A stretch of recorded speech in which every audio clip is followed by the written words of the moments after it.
You're listening to Civic Media. You can tune into any of our live shows on any radio station across the state with the Civic Media app. Find us in your phone's app store and listen anytime, anywhere.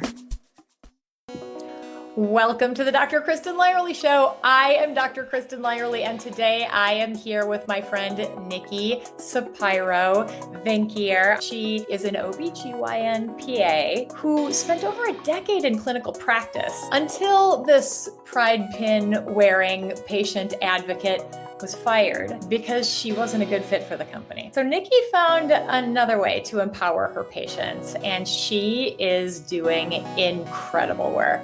She's finding a way for them to receive the safe, thoughtful, evidence-based healthcare information that we all deserve. She founded Take Back Trust. It's takebacktrust.com, a website where you can go to get information about your personal healthcare, how to approach it, what are those answers that you're seeking, and how can you feel more empowered as you're seeking that kind of care. She's all over social media. Nikki also wrote a book, We Deserve More, which is available for order now. It's going to be released pretty soon. We'll let you know all the details about that. But the book pulls back the curtain on why reproductive healthcare is so fundamentally broken and what you can actually do about it. So we are going to have a lot to talk about. But here's where I really want to focus our conversation today. It's the gap, the chasm between how we as clinicians take care of our patients, what we can do, what lawmakers think they know when they're writing laws about women's healthcare, and the absolute flood of garbage information that's out there online right now that people are turning to because they don't have access to other stuff. And they're using this misinformation to make really important healthcare decisions that affect them for the rest of their lives. So this is going to be an amazing conversation. I'm so excited. Nikki, thank you for joining me today. Thank you so much. And I've had a few people introduce me before, but having you introduce me for some reason really got me kind of emotional. And I think it's because I haven't seen a lot of people that work well with APPs. So as a physician assistant, we're what's called advanced practice providers. And I'm so used to fighting to claim space when I'm with physicians. I'm used to fighting to say, hey, you've got to respect the work and the things that I do. And to have a physician introduce me with such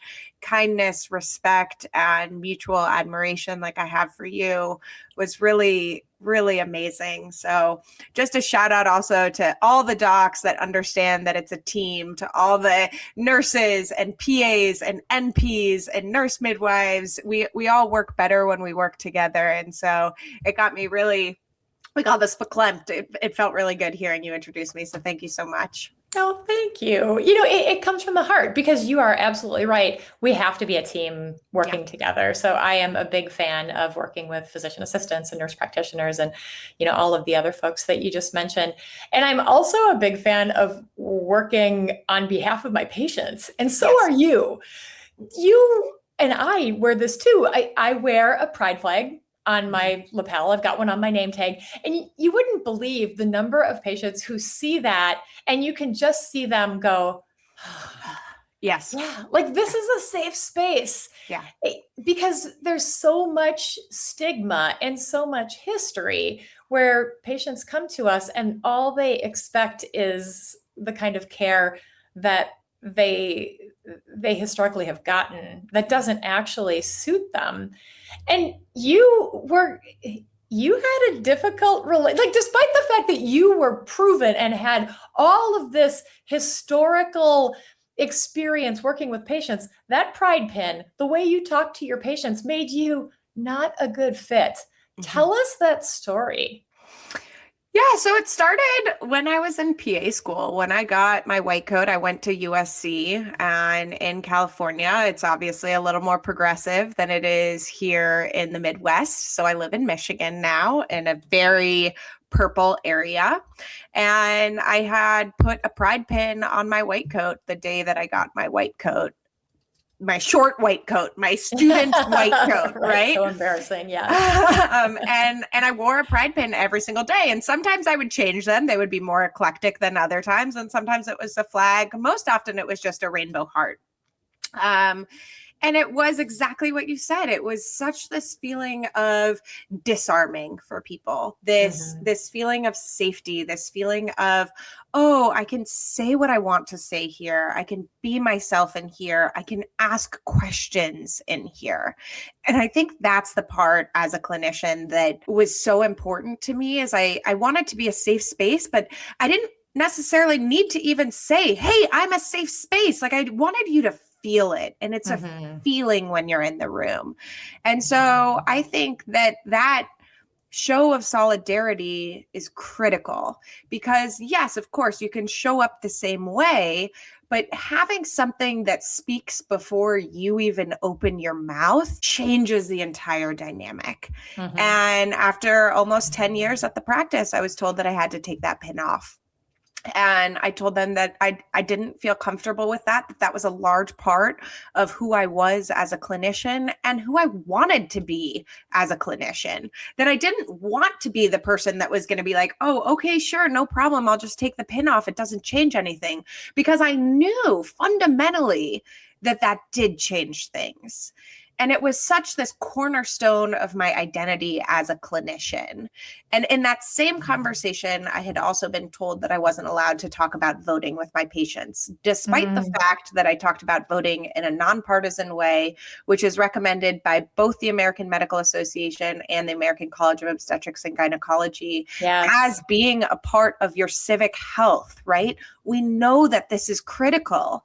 And when I was told that I couldn't talk about voting, I said, I don't agree with that, nor do the major medical associations. And 2 days later, I was fired and told I was not a professional fit. So it was really interesting to see practices cower to fear, right? And I think that we're seeing that across the board right now. It was that it's too polarizing for them. And that's a ridiculous comment, right? Like, as clinicians, I think we need to always be the ones who advocate for the underdogs. And so it was hugely disappointing.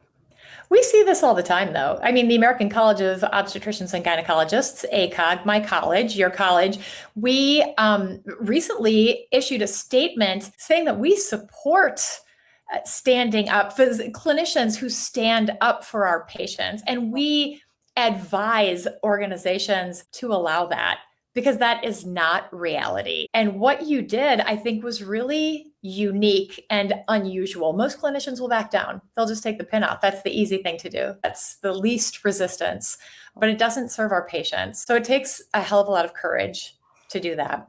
I want to talk about, you left clinical practice, you started creating, you made the website, and then you started creating content online and wrote your book, We Deserve More. By the way, I'm talking with Nikki Sapiro-Vinkier. She's an OBGYN PA who just wrote this amazing book. And the timing of all of this other work that you're doing matters, because we're living in a moment where abortion bans and other reproductive health legislation have made it painfully, embarrassingly obvious how disconnected lawmakers are from real healthcare. And that impacts every single one of us. What have you seen? Oh, goodness.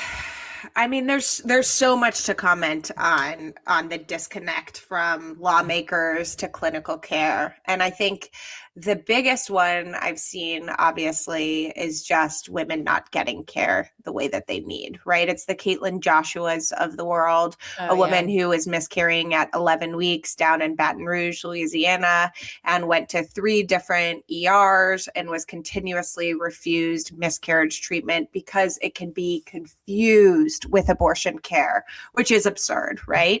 And it took her 2 months, 2 full months to pass her miscarriage on her own, right? So it's while she's bleeding every day, she's in pain, it's time away from work, it's affecting your medical and psychological approach to life. It's so many things that people don't realize the impact of this. Yeah, and she's a mother already. And I think that that's the conversation too, is that there's such stigmas that are held around abortion care. And number one, I firmly believe, obviously, that everyone should have access to abortion care, no matter when, how, if, whatever, right? But for those who don't believe in that, I think they're not aware of the repercussions of these abortion bans because they don't understand how intimately tied abortion bans are to miscarriage management, and abortion bans are to requiring travel to go out of state for necessary treatments, how costly it is, how this disproportionately impacts Black and brown women, how it's just like one thing after the other. It's this kind of topple down effect. And they don't know because they're not in the rooms. And they don't care. They don't know. And that's appropriate because it's so frustrating because we see as healthcare providers, the pain that our patients go through. I mean, I think the biggest example, I think the most impactful example for a general audience is people with a complicated pregnancy who find out at 20 weeks that their baby doesn't have a brain, or whatever the condition is, that their baby will not survive the pregnancy. And now they're in a situation where they have to travel out of state, if they can even do that, if they have the money, if they have the support, if they have the resources, if they have the counseling. It makes it impossible. And that's just the mechanics of it. That has nothing to do with how this family, how this woman, how the people around her suffer in a situation like that. But you see that firsthand. Yeah, and it's so interesting, right? I think that it's so easy for people on the other side to say, oh, well, adoption is a counter to abortion, right? And if you don't want the baby, then put it up for adoption, which, number one, that's not a good option or a good substitute. But number two, in these cases where patients have these pregnancies where there's significant fetal anomalies, adoption's not going to be an option, right? Mm-hmm. So then you're forcing this, like, number one, pain and suffering on the child, pain and suffering on the family, cost, medical bills, all of these different things. And that's a significant burden that lawmakers don't know anything about, nor should they be in the place to make that decision. No, and they don't care. Like we said, I just want to really emphasize, like, they really don't care because they're thinking about politics and we're thinking about our patients. Yeah. So when you hear politicians say things like, this is one of my favorites, ectopic pregnancies can be reimplanted in the uterus, or there are no medically necessary abortions, what goes through your head when you hear them talking about these things that just are not real? Yeah, there was another one recently too, where they were talking about, I don't know if you saw this, a colonoscopy, how you could do it if you swallow a pill with a camera. Yes. And they asked if the same thing could be done with monitoring a pregnancy, which of course cannot, because your uterus does not connect. And it was just this ridiculous concept of, you really don't even understand basic anatomy. And yes, and they, again, don't want to know. So they intentionally don't talk to people like us who are outspoken, who have actually stuck our necks out to stand up for our patients, which is all part of the reason why we do the work that we do. If you could sit across from a state legislator who is drafting a piece of reproductive healthcare legislation right now, what's the one thing you need them to understand? You got 30 seconds. Oh, I would tell them that there's no routine care. There's no standard that applies to every person and every woman. And there's no way you can possibly legislate a single thing that would apply to every single person, that there is so much nuance in care and nuance in situation that there is no way to possibly legislate for the nuance. Yeah, you can't write this stuff into law, and it changes. It changes. Yeah, something that might be true now is not going to be true down the road. All right, we're going to take a quick break. I am talking with Nikki Sapiro-Vinkier. She is an OBGYN PA. She just wrote this amazing new book. When we come back, let's talk about what fills the gap when lawmakers fail and doctors and PAs and other healthcare providers stay silent. Here's a spoiler. It is TikTok, Reels, Shorts, and it's a mess. Stay with us. You're listening to Civic Media. Stay up to date on the latest news and information for your local community and Wisconsin by signing up for our free email newsletter. Visit civicmedia.us/email to get started. And we're back. Before the break, we were talking about how disconnected lawmakers are from clinical reality. But here's the other side of that problem. When you can't get straight answers from your healthcare provider, and you know that you can't trust politicians, especially when it comes to healthcare, where do people go? They go online. and Nikki Sapiro-Vinkier, OBGYN PA. Your new book talks about this. Social media is both the problem and the solution. Break that down. Yeah, I think for so many people, they leave their healthcare visit, and sometimes it's because their clinicians didn't give them a straight answer, like you said, and sometimes it's because they don't have enough time to go into it. Sometimes it's because they couldn't get in to see a clinician. So there's so many reasons why we're not getting what we need from clinical care. But what we have in our phone and our hands at all times is connection to others. It's connections to others who have had similar experiences. It's the ability to not feel alone in what we're having and what we're seeing and what we're feeling. And so there are examples of horrific mis and disinformation. We see so much bad stuff when it comes to talking about birth control online. Oh, yeah. And at the same time, there are incredible support groups on Facebook for endometriosis or miscarriage management and, perinatal mental health management and support.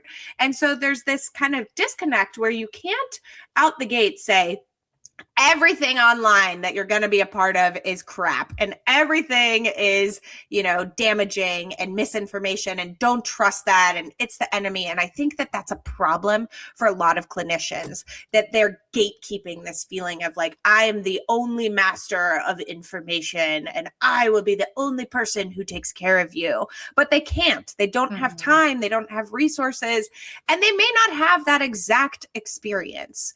And so for some to be able to feel seen and validated and a part of a community where other people do understand, it provides a lifeline.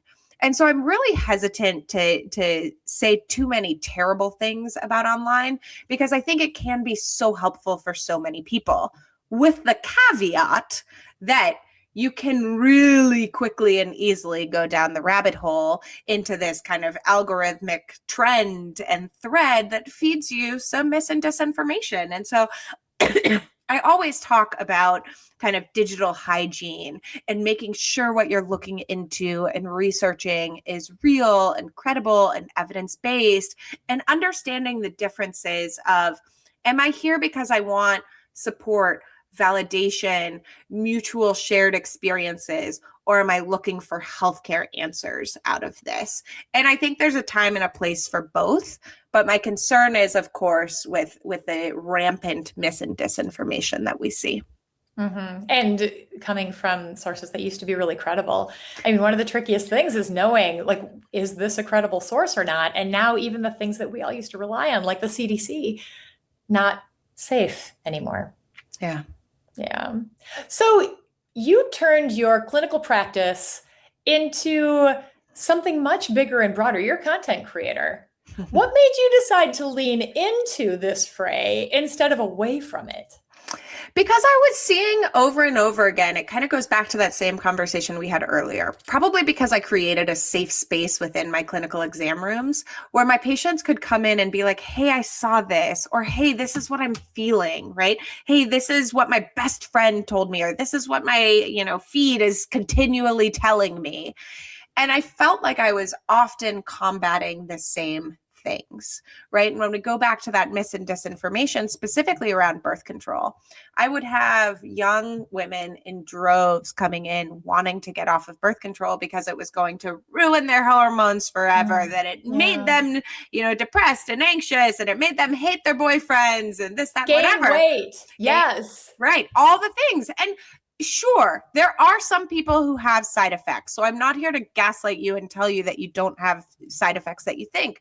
But then going the complete opposite direction to, well, we're just going to try the pull-out method and pull and pray. I'm like, yeah, but do you know there's an abortion ban in this state? Or do you know, that's a really, really problematic seismic shift. Mm-hmm. And so I felt like I was kind of combating some of the mis and disinformation online in my exam rooms on a daily basis.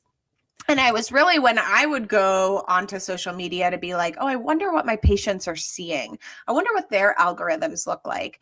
I felt like there was just a drove of, the wellness influencers and the wellness grifters, if we will, kind of talking about supplements and different things you can do for your hormone health and X, Y, and Z. And I was like, wow, we really need some more clinical voices here, and clinical voices that can reach people, right? Yes. I think a lot of the time clinical voices are really boring and they're just not getting across. And so I just started talking online, and here we are. So what can you say on social media that you couldn't say in the exam room, which seems so like backwards, because you should be able to say things privately in an exam room with just one person, but instead you're broadcasting it to the world. I think that I'm pretty much the same person that I was in clinic on social media. I don't think that I really held anything back as a clinician, which is probably why I got fired. Of course, I can be more partisan on social media. That's probably the one thing. In clinic, I was nonpartisan, but you could probably tell which way I sat based on the fact that I had purple hair and a pride pin. But the lines are pretty clearly drawn. Yeah, they should be. It should be that anyone who works in reproductive health care should sit on the side of reproductive health care, right? But it was mind-blowing to me that the physicians who employed me, it was about a 50-50 split of parties. Yeah, it's very interesting to see how your fellow practitioners feel politically when they're willing to reveal that. So let's take a little break here. But when we come back, I want to dig into something you write about in the book that I think is so, so important. How the system isn't just broken, it was built broken. We're talking about J. Marion Sims, the Tuskegee study, and the things that we learn in our training. You are listening to the Dr. Kristin Lyerly Show. I am talking with Nikki Sapiro-Vinkier. We'll be right back.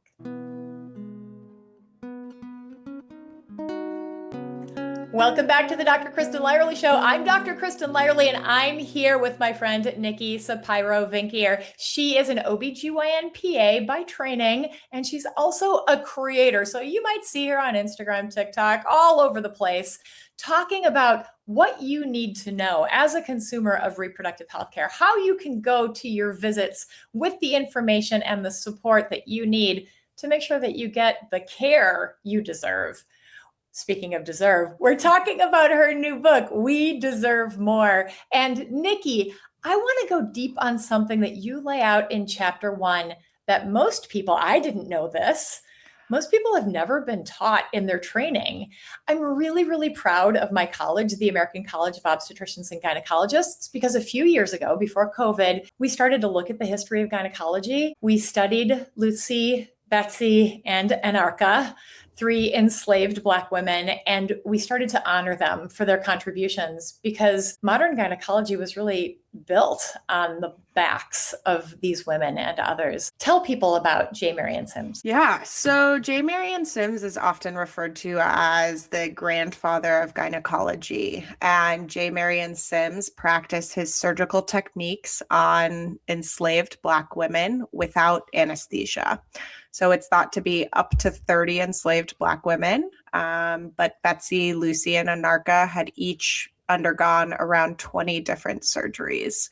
And then he would perfect, if you will, the surgery technique and go on to do it on white women with pain management and anesthesia. So when we talk about the misconception of pain in women, specifically Black women, this is a very deep-rooted problematic history within gynecology that women's pain, specifically Black women's pain, has long been ignored, not listened to, not respected. And so I didn't know that either. This wasn't anything I ever learned in PA school. And I was years into practicing gynecology when I learned this. And it was horrifying because when you talk about kind of systemic biases, this is what is built into gynecology. And then when you think about what Black women endure in gynecology, to think about that's the origin of this And now they're still getting such poor care and get such bad outcomes, right? We see Black maternal mortality. Black women are 3 to 4 times more likely to die in childbirth than their white counterparts, despite the fact of anything being accounted for, right? Like we look at Serena Williams, who almost died in childbirth, a woman who had all of the resources possible. Just this last week, there was a certified nurse midwife who had fought for Black maternal health care, and she herself died during childbirth of her first. Let's just say her name to acknowledge Dr. Janelle Green Smith in South Carolina. Of course. Yeah. So it's just, I think it needs to be not just named, but it needs to be acknowledged and discussed and actively broken down, because in gynecology right now, that's still not named, still not discussed. And so it's just this horrifying backstory and background that plants this basis for where gynecology grew. And when we look at why we're not getting what we need, it's not something that's new within the last, decades. This is something that fundamentally from the very beginning did not serve women. And so I think the biggest concern is birth for, centuries was done in communities with community birth workers. And then, we just completely colonized gynecology and obstetrics and forced all of these community health workers out of these roles that they had been in, where they were so trusted and entrenched with their patients and friends and sisters and daughters, right? There was so much generational knowledge and experience, and we traded that for, the groundwork that is fundamentally flawed. And now what we tend to see as providers, when we see, especially Black women who come to us, if we're not aware of this past, it can be perceived as non-compliance or failure to follow through with the information that you're sharing. And I remember feeling that way early on in my practice before I really understood this. It's made me such a better doctor to understand it. This is exactly why I think about the Tuskegee study, which you write about. When you hear people say, well, I don't understand why people in Black communities don't trust vaccines or birth control. Like, you watch these people die for 40 years, even after they could be treated. And then you act surprised that trust is broken. We broke that trust, and now we're generations deep, and it's really hard to fix it. Yeah. And I think there's not enough that's being done to intentionally look at that and intentionally say, okay, this was really wrong. And how do we fix the fact that not only was this wrong, but then we've continued to use this same thread to continue to move medicine forward. And that's the part I think that makes me feel emotional to get that introduction from you, is I don't feel like there are very many physicians who are willing to take a very thoughtful look at the flaws of their training, at the flaws of the basis of what they know, the foundation of what they know, and be willing to say, oh, this is built on something bad. How do I do this better? I am really excited to tell you something you probably don't even know. I do a lot of work with ACOG, the American College of Obstetricians and Gynecologists, and there has been a giant acknowledgement of how we recognize this and lift it up, not just with our patients, but with our providers. So I think we're on the path, but we have so much more to do. And it doesn't solve the problem of providers who hear this history and say, yeah, but it wasn't me. I mean, I'm not responsible for that. What would you say to those people? You've worked with those people. I've worked with those people. Yeah, they're the people that still tell you you're just going to feel a little pinch, right? It's the fact that they tell you that your IUD insertion is going to feel like just a little cramp. It's gaslighting and the refusal of acknowledgement that there is a multitude of experiences for different people, right? That we do feel pain, that we are entitled to pain management, right? My partner got a vasectomy, and you know what? His full anesthesia, he was under anesthesia for it, was covered by insurance, and it cost us $42 because he got full anesthesia for his vasectomy because he gets queasy. Oh boy. Well, I mean, you don't want to take that away. Like, I don't want to take it away from him. And I'm happy he had the care that was beneficial for him. And that should be offered across the board to women as well. Yes, 100%. So we've got this foundation that's built on exploitation and experimentation. But let's fast forward to what's happening today. OBGYN training, for all of its good things and flaws, it's still pretty broken, just in different ways. And you write about how the specialty is trained for emergencies, but not for everyday health. I have certainly seen that in my own experience. From your lens, what does that look like? Oh, yeah. Where do you start on that one? It's just an impossible scope of practice that you guys are expected to cover. And so I think that that's the challenge of it, is that we expect you to be primary care providers and surgeons all at the same time. And it's a lot. So I will be the first to say I didn't go through this training. I am not a physician. I respect the OBGYNs that I've worked with and alongside and know tremendously. So I don't mean to rain on the parade of the incredible work and knowledge that you do have. But when you focus so intently on emergency outcomes and emergency management, there isn't enough time for that primary care, daily management. And we see this in practice. And I think that's a beautiful thing about PAs and nurse practitioners in gynecological care. That is the bread and butter for APPs in gynecological care, is an annual exam.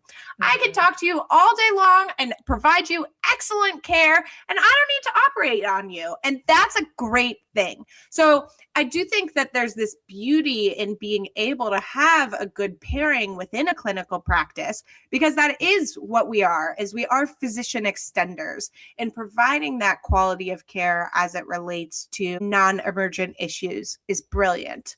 And a lot of the time, physicians don't have that, or they try to do it all and they simply can't. And we see that they're not trained well enough on menopause. They're not trained well enough on a lot of these day-to-day things. And as women in 2026 now, we're talking about it more. We're demanding more. We need better acknowledgement of what we're feeling, of these period and menstrual issues that we've been having, of our PCOS, of our endometriosis, of our menopausal symptoms, of our contraceptive needs. It's ongoing, and it's not taught in residency thoroughly enough. Okay, this is the teamwork that you're talking about, how you mentioned that PAs and nurse practitioners tend to do a lot of the preventive care. And I will just, I'll share that I had an amazing PA who I worked with, and I'm going to say her name, Kim Shefchick. She is the reason that I'm so PA friendly, because she's brilliant and amazing. And the way that we work together provided such beautiful care for our patients. They knew that we were their team. And, to be very honest, when I went through medical school, there was very little information about things like menopause. We learned a lot about hemorrhages, which is great. We need that. But I honestly didn't know how to manage a post or somebody going through the menopausal transition, because the climate wasn't right. It was there was a lot happening in women's health. It was political. It was so many other things. And that makes it really hard for us to provide that good comprehensive care for our patients. And that doesn't even begin to touch people who are coming in with painful sex, or from the LGBTQ plus community, or people who most have experienced some sort of trauma, but nobody ever taught us about trauma-informed care. Can you speak a little bit to caring for these patients who have these special needs, which is nearly all of us, if you're being honest with yourself? Yeah. And not only is it nearly all of us, but only 8% of women actually disclose to their clinician that they have experienced sexual trauma. And so that's the piece that I think is really missing, is clinicians tend to have this very skewed perception of, oh, well, it's not my patients, but it is your patients. They just aren't telling you. And maybe that they don't feel safe enough to tell you, or maybe they don't want to freaking talk about it. And either way is fine, right? But it's so deep that there are so many women who have visceral reactions, that have flashbacks during, their pelvic exams, that aren't told what to expect. And as clinicians, we have these like scripts that we go through over and over again. We've done thousands, hundreds of thousands of pap smears, and we say more or less a similar thing every time. And it tends to not be from a trauma-informed, consent-based lens. Yes. And it isn't a, hey, here's what I'm going to do. Is this okay with you? And here's what you can expect. Is that okay?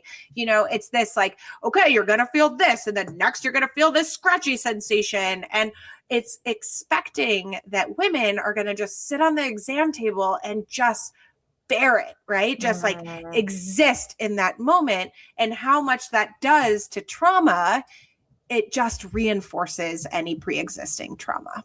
Yes. And we have so much more to talk about in only one more segment, Nikki. So when we come back, I've got Nikki Sapiro-Vink here. We are going to talk about what people can do. We've talked a lot about what we can't do, but what can you do? You are listening to the Dr. Kristin Lyerly Show. We'll be right back.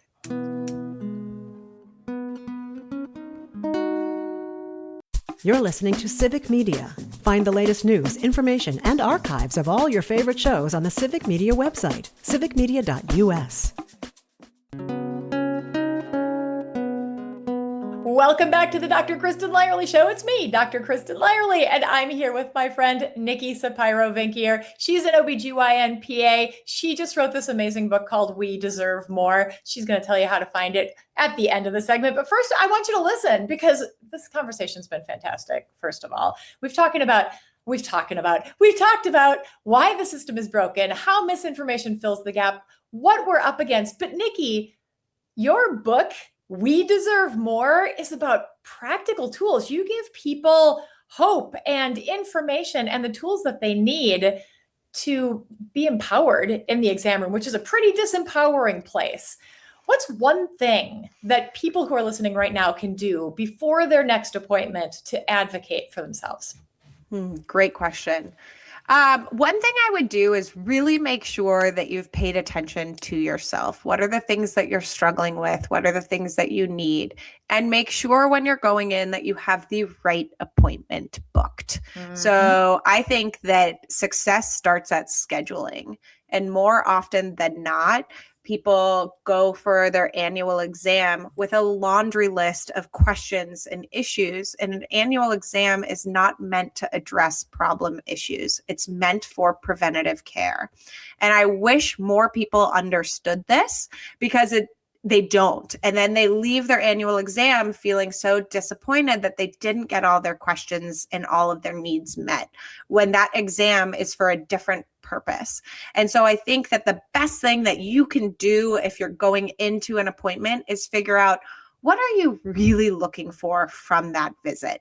Is there an issue that's been bothering you? Not 7 issues, but 1 or 2 issues, and focus that visit on 1 or 2 issues so you can really do a deep dive on it, right? And you may need multiple appointments if you have 7 issues. I'm not telling you don't address all 7 of them, but I do think it's important to really prioritize what your needs are and in what order do you want to address them, and then make the appointments appropriately to be able to do so.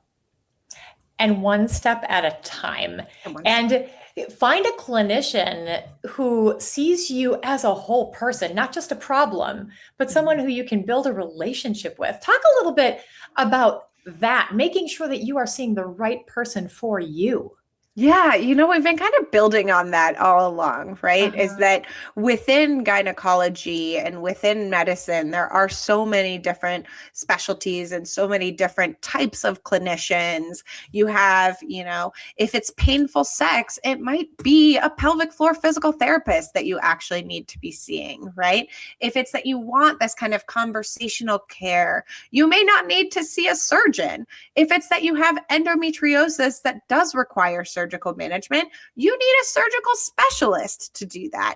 And so really understanding kind of the landscape of the different levels of training, the different layers of training, and who does what is really impactful, because a lot of times people will go to their gynecologist for more of the primary care management needs. And so I think it's really having a combination of the right team lined up.